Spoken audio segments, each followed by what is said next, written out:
Bismillahirrahmanirrahim. Assalamualaikum warahmatullahi wabarakatuh.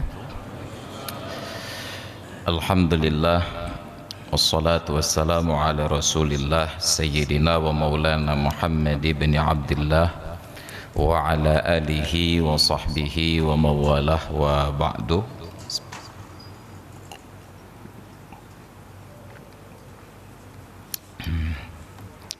Hadirin dan hadirat jamaah salat maghrib, salat isya dan pengajian yang dirahmati Allah. Pertemuan malam ini bertepatan dengan 2 hari bulan Rajab 1443 Hijriah berdasarkan penetapan dari Majelis Ulama dan dari Nahdlatul Ulama. Sedangkan menurut kalender dan juga kawan-kawan dari Muhammadiyah, malam ini sudah masuk malam yang ketiga. Maka Persi NU dan Majelis Ulama tadi siang adalah 1 Rajab. Rajab salah satu bulan yang mulia dari 4 bulan haram di dalam kalender Hijriah, yang patut untuk kita ketahui bahwa di bulan Rajab tidak ada ibadah yang khusus terkait dengan Rajab.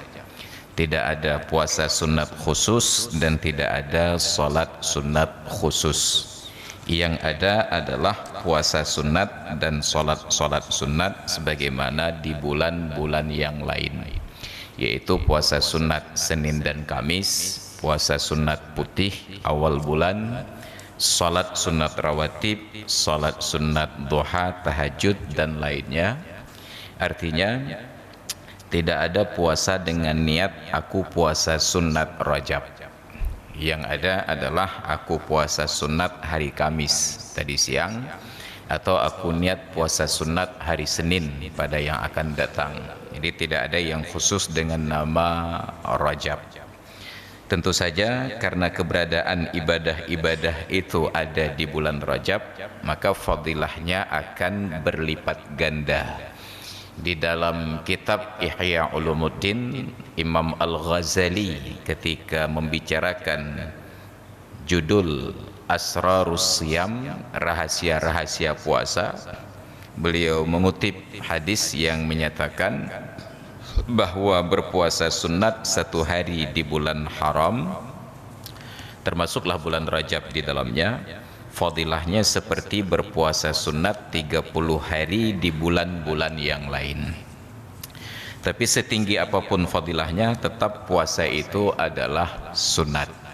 Artinya bila berbenturan dengan fadilah yang lebih utama seperti yang wajib, maka tentu menjalani yang wajib lebih utama daripada yang sunat. Apa contoh yang wajib? Memenuhi undangan kenduri yang juga bersifat wajib. Ada yang buat kenduri walimatul urus umpamanya hari Senin ataupun di hari Kamis. Jadi jangan dengan alasan puasa sunat hari Kamis atau hari Senin tidak menghadiri kenduri tersebut. Begitu bertemu, bertanya, hai pakah najak menurut puasa. Nah, itu jawaban yang sangat keliru. Karena sehebat apapun puasa hari Kamis, puasa hari Senin itu puasa sunat. Tapi sekurang apapun menghadiri sebuah kenduri, undangan itu hukumnya wajib. Tetap ada fadilah lebih dan kurang. Lalu kita kembali ke kajian tentang salat sunat rawatib yang telah lalu sampai rawatib qabliyah maghrib dan isya yang masing-masing 2 rakaat, atau juga disebut dengan salat antara azan dan qamat, karena sabda Rasulullah, bainal adzanaini salatun, antara 2 kali azan itu terdapat salat sunat. Itu pun bersyarat apabila tidak berbenturan dengan fadilah menjawab azan. Makanya salat sunat rawatib qabliyah maghrib dan isya itu tipis sekali fadilahnya, bahkan menjawab azan lebih utama daripada mengerjakan salat 2 rakaat tersebut. Jadi dinyatakan haitsu lam yashtaghil anhuma bi ijabatil muazzin, sunat salat 2 rakaat antara azan dan qomat pada waktu maghrib dan isya apabila tidak disibukkan dengan menjawab azan. Bagaimana maksudnya? Artinya antara azan dan qomat itu tidak berselang waktu, begitu selesai azan langsung qomat. Kita mengkalkulasi, ini kalau tidak segera sholat sunat nggak sempat lagi langsung qomat. Timbullah pertanyaan, apakah saya sholat sunat ataukah saya jawab azan? Jawab azan dikala itu lebih utama daripada sholat sunat. Tapi kalau ada jeda waktu, interval waktu setelah azan ada ruang untuk sholat 2 rakaat, maka di saat itulah disunatkan sholat 2 rakaat karena menjawab azannya sudah selesai.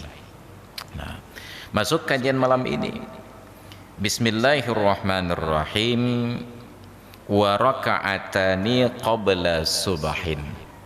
Dan termasuk di antara salat sunat rawatib 2 rakaat sebelum salat subuh.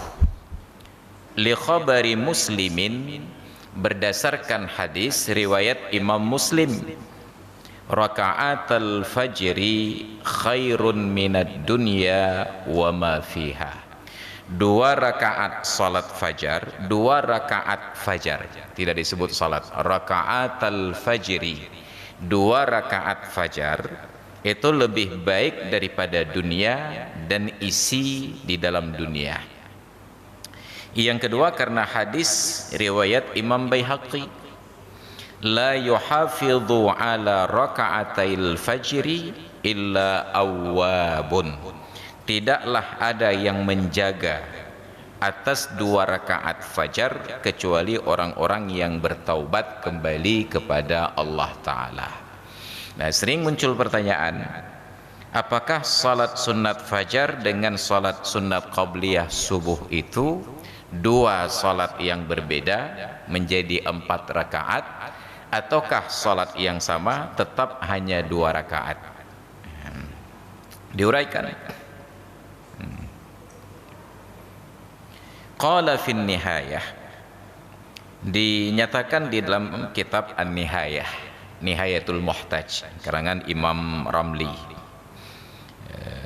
Ramli itu nisbah kepada negeri di Palestina, Ramallah, maka disebut dengan Ramli, dasarnya dari Ramallah. Itu sebuah provinsi di Palestina. Maka dinyatakan disebut nama beliau dengan sebutan Ramli. Bila dengan Cik Ram, Cik Ram dari PD Jaya, tinggal di Cot Masjid. Itu bukan dari Ramallah, tapi tafaul pada nama orang alim, nama ulama.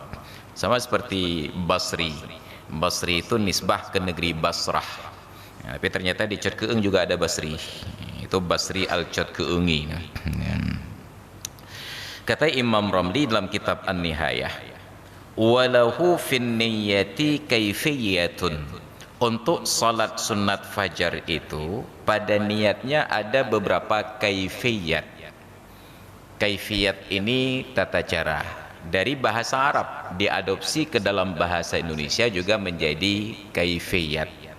Sama seperti khasiat, itu dari bahasa Arab diadopsi ke dalam bahasa Indonesia juga menjadi khasiat, sangat berkhasiat juga. Khasiat itu dari kata khasun, keistimewaan, khusus. Jadi ada implikasi tertentu dari penggunaannya.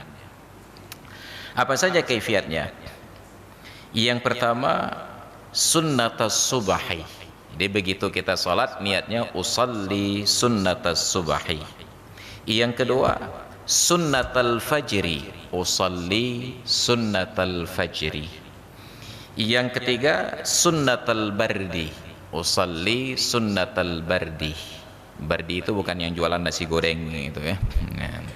Bardi dari kata-kata bardun, dingin, lepi. Wa sunnatul wusta, usalli sunnatal wusta. Tapi yang keempat ini terjadi khilaf alal qaul bi annaha al wusta, berdasarkan pendapat ulama yang menyatakan salat subuh itu adalah salat wusta. Karena di dalam Al-Quran di akhir surat Al-Baqarah ada ayat yang menyatakan hafidhu ala salawati wa salatil wusta wa qumu lillahi qanitin. Jagalah salat fardu 5 waktu dan salat wusta, dan berdirilah kepada Allah Ta'ala dengan niat beribadah. Terjadilah perbedaan tafsir makna salat wusta. Sebahagian menyatakan salat wusta itu adalah salat asar. Sebahagian lagi menyatakan bahwa salat wusta itu adalah salat subuh. Jadi atas pendapat ulama yang menyatakan salat wusta adalah salat subuh, maka niat untuk salat qabliyahnya itu boleh usalli sunnatal wusta, aku niat salat wusta. Dan berhubung kita adalah masyarakat yang paling senang ribut-ribut, paling bagus sunnatal wusta. Ajak karu kak bang. Sebab bagi kita kalau tidak ribut tidak asik. Enggak ada lu enggak asik gua. Ya, maka salat rawatib itu enggak ada yang seheboh salat tarawih. Kenapa? Karena pada tarawih ada khilaf antara 8 dengan 20. Tapi yang rawatib qabliyah ba'diyah enggak terlalu heboh, enggak ada seruan. Kenapa? Karena tidak ada khilafiyah. Nanti juga di nisfu Sya'ban itu ada broadcasting tentang salat nisfu Sya'ban. Itu sangat heboh. Kenapa? Karena ribut, ada perbedaan pendapat. Nah, tapi yang sepakat-sepakat kita nggak pernah dapat SMS, ayo kita sholat tahajud malam ini, ayo kita sholat rawatib sebelum sholat ini. Karena nggak ribut. Nah, maka di Aceh ini kalau nggak ribut nggak hebat. Aceh dilawan. Kemudian ada sunnatul ghadati. Ghadah dari kata-kata ghuduwun, yusabbihuna bil ghuduwi wal asal, di waktu pagi dan di waktu petang. Itu sudah menjawab pertanyaan bahwa salat fajar dan salat qabliyah subuh adalah salat yang sama dengan nama yang berbeda. Bahkan salat subuh pun oleh Allah Ta'ala dalam Al-Quran disebut salat fajar. Wa aqimis salata liduluki syamsi ila ghasaqil layli wa qur'anal fajr inna qur'anal fajri kana mashhuda. Dirikanlah salat karena tergelincir matahari hingga kepada gelapnya malam, dan salat fajar, sesungguhnya salat fajar itu disaksikan oleh para malaikat. Ini indikasi waktu salat. Tergelincir matahari, gelap malam, salat fajar. Tergelincir matahari ada 2 salat, duhur dan asar. Gelap malam ada 2 salat, maghrib dan isya. Maka duhur dan asar dalam keadaan tertentu boleh gonta-ganti waktunya, jamak takdim dan jamak takhir. Maghrib dengan isya juga demikian, boleh gonta-ganti waktunya, jamak takdim dengan jamak takhir. Tapi salat fajar berdiri sendiri, tidak bisa dijamak takdim ke isya, apalagi dijamak takhir ke zuhur. Tapi banyak yang mempraktikkan jamak takhir ke waktu duha. Nah, maka salat fajar itu dikerjakan di waktu duha. Kunut gak ada ya, basah kunut. Itu menjawab pertanyaan apakah salat sunat fajar dengan salat sunat subuh itu sama ataukah berbeda. Bahkan salat subuh pun disebut dengan wa qur'anal fajri, salat subuh. Nah, itu dasar penamaan. Wa yusannu takhfifuhuma, dan salat qabliyah subuh itu disunatkan takhfif, ringan 2 rakaatnya itu dengan tidak membaca surat yang panjang-panjang. Berdasarkan hadis riwayat Ibnu Sinni dari ayah Abil Malih bahwasanya Rasulullah sallallahu alaihi wasallam shalla raka'ataini khafifataini, mengerjakan salat 2 rakaat yang ringan keduanya. Tsumma sami'tuhu yaqulu, setelah selesai 2 rakaat itu, kata perawi hadis ini, aku dengar beliau berkata, wa huwa jalisun, padahal posisi beliau di kala itu dalam keadaan duduk. Apa ucapan Nabi? Allahumma rabba Jibrila rabba Jibrila wa Israfila wa Mikaila wa Muhammadin nabiyyi sallallahu alaihi wasallam, a'udzubika minan nar. Dibaca oleh Nabi 3 kali. Itu wirid setelah salat qabliyah subuh. Allahumma rabba Jibrila wa Israfila wa Mikaila wa Muhammadin nabiyyi sallallahu alaihi wasallam, a'udzubika minan nar. Diulang 3 kali. Dan disunatkan pada 2 rakaat tersebut untuk membaca Al-Kafirun pada rakaat pertama setelah Fatihah, Al-Ikhlas pada rakaat kedua setelah Fatihah, berdasarkan hadis riwayat Imam Muslim dan yang lainnya. 1. Kemudian ada yang menyatakan wa warada aidan fihima alam nashrah laka wa alam tara kaifa. Ada pula riwayat yang menyatakan bahwa pada salat sunat fajar atau qabliyah subuh itu, rakaat pertama setelah Fatihah sunat membaca surat Alam Nashrah, Al-Insyirah, Alam nashrah laka sadraka wa wada'na anka wizrak, sampai selesai. Rakaat kedua setelah Fatihah dibaca Alam tara kaifa, surat Al-Fil. Alam tara kaifa fa'ala rabbuka bi ashabil fil.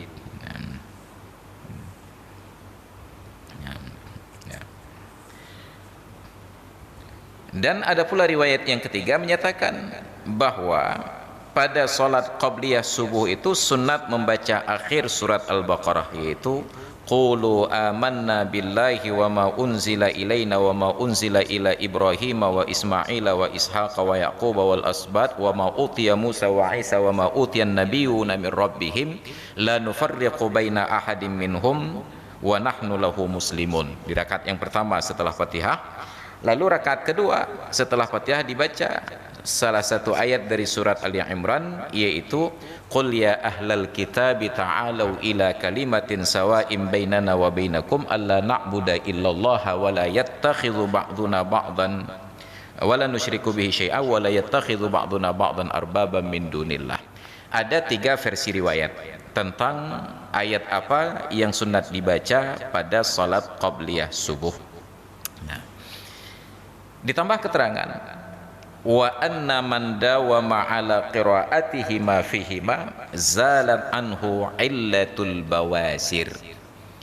Untuk ayat yang nomor 2, surat Al-Insyirah di rakaat pertama dan Al-Fil di rakaat yang kedua, barang siapa yang membiasakan salat qabliyah subuh dengan pilihan 2 surat tersebut, zalat anhu illatul bawasir, insyaallah hilang darinya penyakit ambien. Bawasir, bawasir bentuk jamak dari basur. Basur itu bahagian organ dalam tubuh yang keluar lewat bahasa Inggrisnya perincun, ya. Lubang anus, bawasir. Jadi orang-orang yang ada penyakit ambien membiasakan salat subuh, salat qabliyah subuh dengan membaca 2 surat tadi, Al-Insyirah di rakaat pertama setelah Fatihah, kemudian Al-Fil di rakaat yang kedua setelah Fatihah, zalat anhu illatul bawasir, niscaya akan hilang darinya penyakit ambien. Maka dibuat keterangan di dalam, artinya barang siapa yang membiasakan pada salat qabliyah subuh rakaat pertama setelah Fatihah Alam Nashrah, pada rakaat yang kedua setelah Fatihah Alam Tara, apa yang terjadi? Hilang penyakit ambien tadi.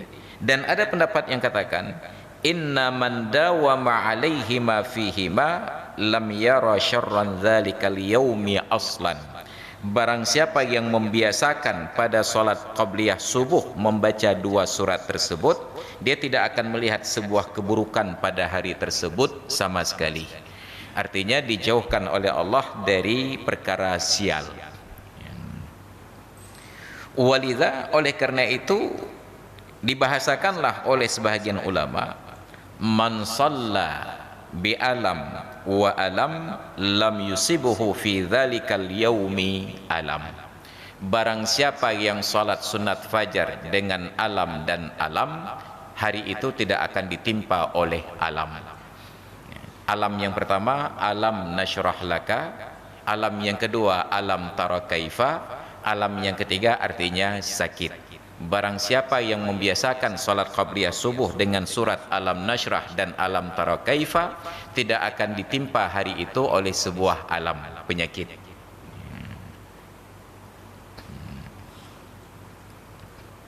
Wa qala Al-Ghazali fi kitab Wasailil Hajat, dan oleh Imam Al-Ghazali telah mengutip di dalam kitab Wasailul Hajat, sarana-sarana memenuhi kebutuhan, terjemahan harfiahnya.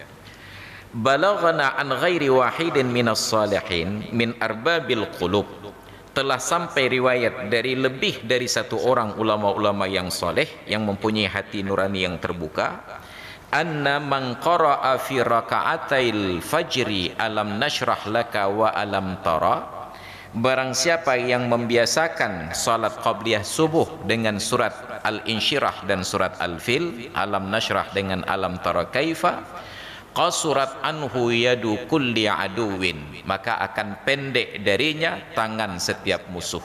Artinya orang yang ingin berbuat zalim tidak akan kesampaian. Itimbak han bertuh, itak han putuh.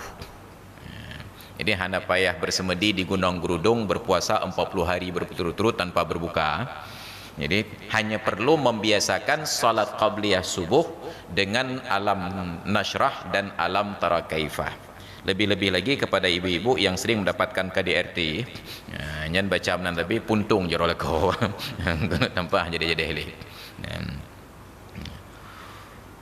Walam yaj'al lahum alaihi sabila, selain pendek tangan musuh. Mana pendek tangan ini bukan mengkerut tangannya, itu adalah kinayah untuk menyatakan tidak akan sampai tangan musuh berbuat jahat kepadanya.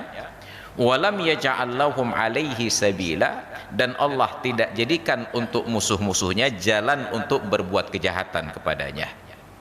Wa hadza sahihun mujarrabun, dan praktek ini adalah benar, mujarrabun dan teruji. Mujarrab, maka ada doa yang mustajab, ada praktek yang mujarrab, teruji. Sudah boleh dipraktek dari besok subuh. Cites lah ya. Tapi nggak bisa tes sedikit-sedikit, nyata cites lah. Dia harus tekun dan yakin. Maka kata orang tua dulu, kemeng bulat-bulat, tabulit je kubat, gitu ya. Asal yakin. Makanya dokter kenapa menjual obat mahal? Karena orang yang beli mahal pasti yakin sembuh. Menyokapri han harapan. Makanya yang murah-murah tersebut tidak mujarab. Pendidikan yang murah dianggap tidak berkualitas. Dulu kami coba praktekkan di Kota Madiacet Keeng, pendidikan gratis, padahal berkualitas, tapi anak-anak tidak yakin. Maka akhirnya kami ambil biaya, baru yakin anak-anak. Jadi ternyata memang payah bayu je rajin.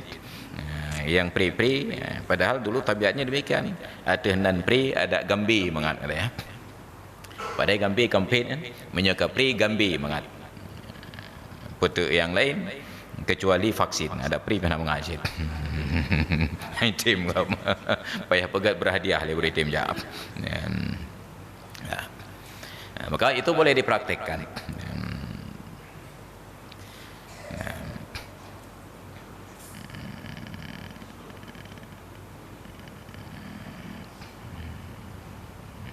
Walam yakun bidzalika mutawwalan lahuma tatwilan yakhruju an haddis sunnah. Nah, karena ada tiga alternatif pilihan tadi, mulai dari surat Al-Kafirun dan Al-Ikhlas, yang kedua surat Al-Insyirah dan surat Al-Fil, kemudian yang ketiga surat Al-Baqarah dan surat Ali Imran, maka kata para ulama, disunnatkan untuk menghimpun semua bacaan tersebut agar terbukti bahwa dia melaksanakan semua riwayat. Jadi dalam bahasa fikih ada sebuah ungkapan, i'malul kalam muqaddamun ala ihmalih. Apabila Nabi sudah berucap, ada ayat yang sudah terbaca, Tapi berbeda-beda riwayat. Mengamalkan seluruhnya itu lebih utama daripada mengabaikan sebahagiannya. Kita ambil contoh. Zikir setelah salat, subhanallah, alhamdulillah, Allahu akbar. Dalam jumlahnya itu ada dua riwayat. Satu riwayat salasan wa salasina, salasan wa salasina, salasan wa salasina, wa tamamul mi'ati bila ilaha illallah. Subhanallah 33 kali, alhamdulillah 33 kali, Allahu akbar 33 kali. 33 kali 3 menjadi 99. Wa tamamul mi'ati bila ilaha illallah, disempurnakan 100 dengan la ilaha illallah.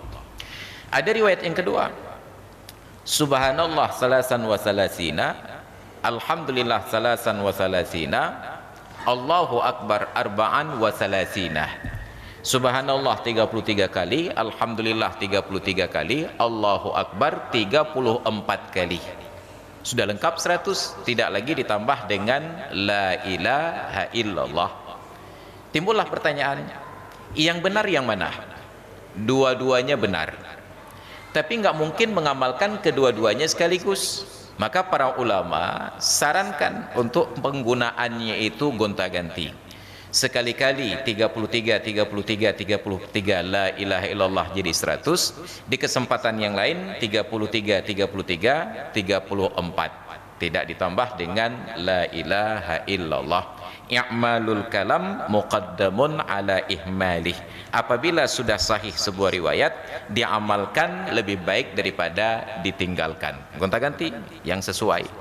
Sementara praktek kita tidak ada yang tepat, selalu lebih. Jahit yang batih ya.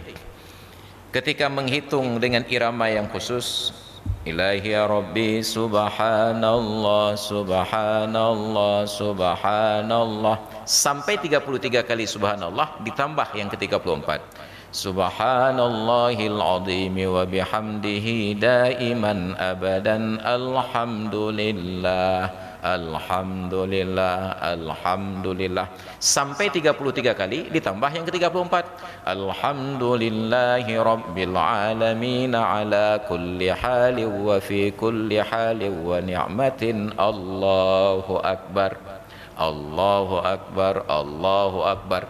Terus yang ke-10, Allahu akbar kabira walhamdulillahi katsira. Cilepah boa baik mati. Enggak pernah tepat. Padahal tasbih itu nyanbah musabah sudah dirancang pembatasnya itu pada 33. Maka coba perhatikan biji tasbih. Nyahanabu cibiling-biling yang geroh. 99 biji ditambah 2 pembatas dengan 1 gantungan di atas, menjadi 102 bila dihitung total yang tergantung di dalam lilitan tali. Kenapa dibuat pembatas? Karena orang yang berzikir dia tidak perlu menghitung sudah berapa. Begitu terhenti oleh pembatas berarti kali peluleh. Maka perlu seni khusus untuk menghitungnya. Jadi orang tua kita dulu ketika berzikir langsung ke bawah, subhanallah subhanallah subhanallah subhanallah. Begitu terhenti dengan pembatas berarti kali peluleh. Lanjut lagi, alhamdulillah alhamdulillah. Karena sudah terbiasa, maka setiap kali terucap subhanallah jarinya bergerak. Terjadilah mulazamah. Begitu bergerak jari terucap subhanallah. Itu terjadi hubungan sebab akibat, simbiosis mutualisme. Bergerak mulut mengucapkan tasbih, bergerak jari untuk menghitung walaupun tidak ada biji tasbih. Cik kejip memet. Nah, beda dengan yang memet ketika sedang tasyahud. Nah, itu lain lagi. Dah kena yang memet dengan tasyahud. At-tahiyatul mubarakatuh. Sebenarnya riwayat dari Imam Malik itu hanya naik turun. At-tahiyatul mubarakatuh salawatu. Tapi masyarakat kita berimprovisasi. Anggo itik atik meruah dia. Ya, enggak tik leh. Sekali-kali pakai sistem tornado, cyclone system ini putar. Dan tergantung pemandangan di depan. Kalau melihat ada tulisan, itu boleh juga subhanallah. Kalau dipegat dengan tangan. Maka ini ketidakpatuhan pada pengajaran. Jadi walaupun kita dapat pengajaran ada dalam mazhab Malik naik-naik turun begini, sedapat mungkin karena rata-rata kita bermazhab Syafi'i, janganlah digerakkan. Kenapa? Karena mata kita sangat cepat merespon gerakan. Orang yang sedang duduk baca tasyahud disunatkan memperhatikan telunjuknya. Asyhadu an la ilaha illallah. Dia sedang memperhatikan telunjuk, terjadi persaingan. Kena tengah ada.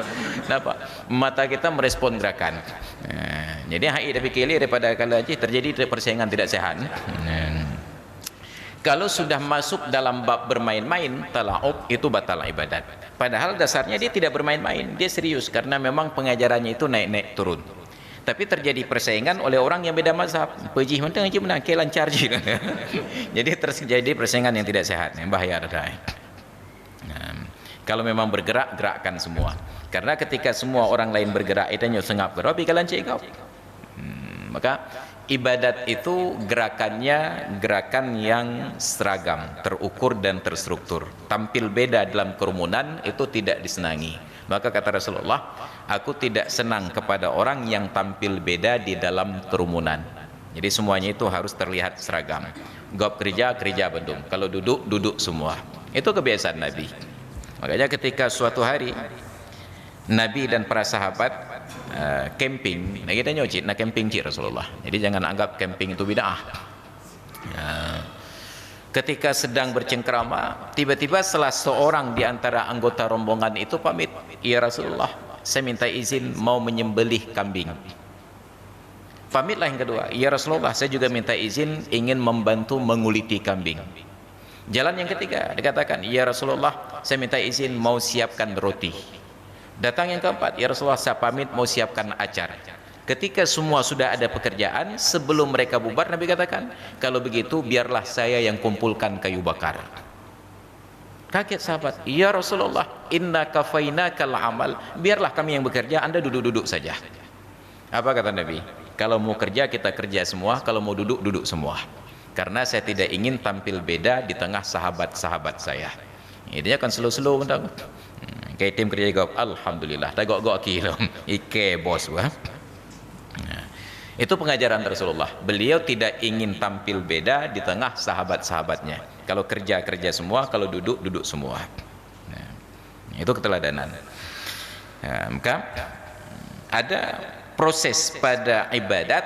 Ketika terdapat beberapa riwayat, maka sunnat mengamalkan semua riwayat. Sampai oleh Imam An-Nawawi menyatakan, karena ada perbedaan 3 variasi, sunnat 3-tiganya diamalkan dalam sekali solat. Maka ketika solat qabliyah subuh, dibacalah 3 surat, 3 ayat ini. Dimulai dari Al-Baqarah pada rakaat pertama. Qulu amanna billahi wa ma unzila ilaina wa ma unzila ila Ibrahim sampai selesai. Dilanjutkan, itu setelah Fatihah rakaat pertama. Dilanjutkan surat yang kedua, yaitu surat Al-Insyirah. Alam nashrah laka sadraka wa wada'na anka wizraka alladhi anqadha dhahrak sampai selesai. Lanjut surat yang ketiga, Qul ya ayyuhal kafirun sampai selesai. Rukuk, sujud rakaat kedua. Setelah Fatihah dibaca surat Ali Imran tadi, Qul ya ahlal kitab ta'alau ila kalimatin sawa'im bainana wa bainakum sampai selesai. Dilanjutkan surat Al-Fil, alam tara kaifa fa'ala rabbuka bi ashabil fil. Lanjut surat yang ketiga Al-Ikhlas, Qul huwallahu ahad. Timbullah pertentangan, bukankah tadi dinyatakan bahwa salat qabliyah subuh itu alat takhfif, ringan. Ini kok udah panjang bacaannya. Dijawab bahwa yang dimaksudkan ringan itu kita praktekkan seperti keteladanan Rasulullah. Beliau amalkan 3-tiganya. Baru dianggap berat apabila lebih dari ukuran yang beliau contohkan. Maka dibaca itu saja. Nah, itu praktek dari Rasulullah. Dan disunnatkan sebelum salat qabliyah subuh tersebut al-ittija'u bainahuma wa bainal fardhi, berbaring di antara selesai salam salat qabliyah subuh sebelum salat subuh. Begitu selesai qabliyah subuh langsung berbaring dulu. Berbaring bagaimana? Ada yang katakan berbaring biasa pada sisi sebelah kanan badan, ada yang menyatakan berbaring seperti posisi jenazah di dalam kubur. Nah pertanyaannya, tak kejadian lah masjid. Setelah azan kita di masjid salat qabliyah subuh 2 rakaat tepat badan dia nyang ketepot nganti mayang di tengku imum kaja kena masjid kayak maka itu menunjukkan bahwa Rasulullah tidak pernah mengerjakan salat qabliyah subuh di masjid, tetap di rumah. Kalau begitu yang salat qabliyah subuh di masjid bid'ah, dan setiap bid'ah adalah sesat, setiap yang sesat masuk neraka. Maka kepala otak lagi yang kesimpulan hukum. Jadi inilah anomali dari ijtihad saudara-saudara kita di sebelah yang salah fikir itu. Benar Rasulullah mempraktekkan di rumah, tapi tidak dilarang praktek di masjid. Kalau pertanyaannya di mana lebih bagus? Lebih bagus di rumah. Dan bukankah itu yang disampaikan oleh Nabi terkait akhir praktek beliau salat malam bulan Ramadan? Fasallu ayyuhan nasu fi buyutikum, salatlah kalian wahai sahabat-sahabatku di rumah kalian masing-masing. Itu salat malam bulan Ramadan. Instruksi Nabi, salat di rumah kalian masing-masing. Kenapa? Fa inna afdhala salatil mar'i fi baitihi illal maktubah. Karena salat yang paling bagus dikerjakan oleh setiap orang di rumahnya masing-masing, kecuali salat fardu 5 waktu, baru lebih bagus di masjid. Maka kalau salat sunat lebih bagus di rumah. Nah pertanyaannya, kalau kita bangun karena azan di rumah, as-salatu khairum minan naum, terbangun ke kamar mandi yang buang air kecil, buang air besar, bersuci hadas kecil, bersuci hadas besar, tutup aurat, salat sunat 2 rakaat, nyandung panjang tak baca surat, no? Lalu berbaring sebentar, bangun berjalan menuju masjid. Apa yang terjadi? Sallallahu kamu buat masjid kabeh semayang. Kenapa? Saking terburu-burunya azan dan qomat kita pada salat subuh. Sekarang sudah lumayan. Masjid Raya Baitur Rahman itu antara mulai azan dengan mulai qomat intervalnya sudah 15 menit. Alhamdulillah. Masjidnya mentang tipluh ha? 15, alhamdulillah karena kemajuan. Tapi di Arab itu setengah jam, 25 menit sampai dengan setengah jam. Idenya perlebawai supaya secepat selesai pulang ke rumah bisa tidur sebentar lagi. Ya tinggal satu. Ya, maka interval waktu itu diperpanjang agar orang dengar azan as-salatu khairum minan naum, benar-benar sedang naum. Oh mah lebih raya pahala atas semayang daripada tenget. Maka beranjaklah dari ranjangnya, lalu dia ke kamar mandi bersuci dengan segala prosesnya, sempat salat sunat 2 rakaat dan sempat berbaring sebentar, lalu baru berjalan menuju masjid. Harusnya fadilah itu kita utamakan, tapi ternyata sulit untuk berubah.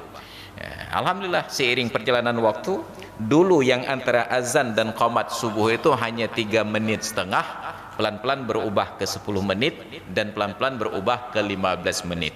Ini cerita provokasi lah, nanti menjadi 20 menit, 25 sampai akhirnya tidak ada yang sholat subuh. Enggak bihote ya. Tapi penting untuk kita biasakan karena ada fadilah-fadilah tertentu. Disunatkan untuk berbaring di antara qabliyah subuh dengan salat fardu subuh. In lam yuakhirhuma anhu, kapan disunatkan itu? Apabila salat qabliyah subuh ini tidak ditunda dari pelaksanaan salat subuh. Ya, pernyataan ini sekaligus pemberitahuan kepada kita bahwa salat qabliyah subuh apabila tidak sempat dikerjakan sebelum, masih boleh dikerjakan sesudah salat subuh sampai sebelum terbit matahari. Tapi timbul pertanyaan, bukankah setelah salat subuh itu waktu makruh tahrim untuk salat sunat? Iya, makruh tahrim untuk salat sunat yang tidak ada sebab dan tidak ada waktu. Ini ada sebab. Apa sebabnya? Belum mengerjakan salat qabliyah subuh. Boleh dikerjakan setelah mengerjakan salat subuh. Tetapi sebaiknya jangan dikerjakan di masjid. Kenapa? Kita berpahala, yang lain berdosa semua. Menan li salim teman subuh, tabadah teman sunat. Itu semua orang memandang ke arah kita. Nyempat kamu rumpuk ajaran sesat.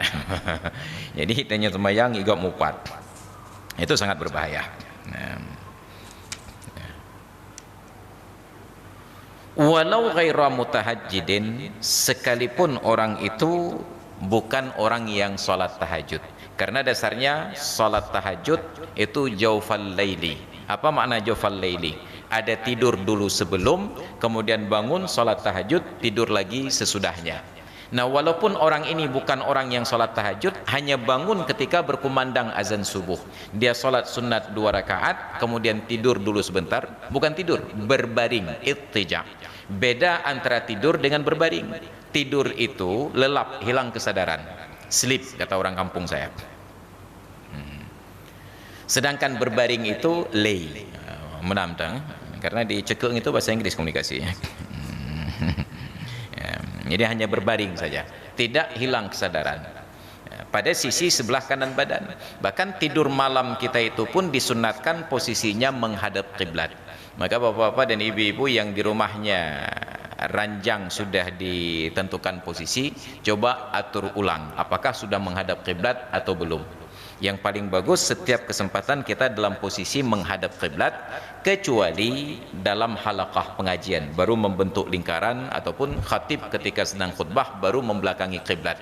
Bahkan berdoa ketika menjadi khatib tetap dalam posisi membelakangi kiblat. Padahal kondisi umumnya khairul majlisi mustaqbilal lil qiblati. Posisi duduk yang paling bagus adalah yang menghadap kiblat, kecuali dalam halaqah membentuk lingkaran. Baik hadirin dan hadirat sekalian yang dirahmati Allah, itu kajian kita di malam ini terkait dengan salat sunat qabliyah subuh. Maka boleh diniatkan usalli sunnatal fajri, boleh diniatkan usalli sunnatas subahi, boleh pula diniatkan usalli sunnatal bardi ataupun usalli sunnatal ghadati. Yang jangan digabung semua niat. Usalli sunnatas subahi wal fajri lillahi ta'ala. Hanya yang rakaat. Jadi pilih salah satu, walaupun satu tetap salah, salah satu. Wallahu alam bisawab, wa ilaihil marja'una wal ma'ab. Hadanallahu wa yakum ajma'in. Assalamualaikum warahmatullahi wabarakatuh.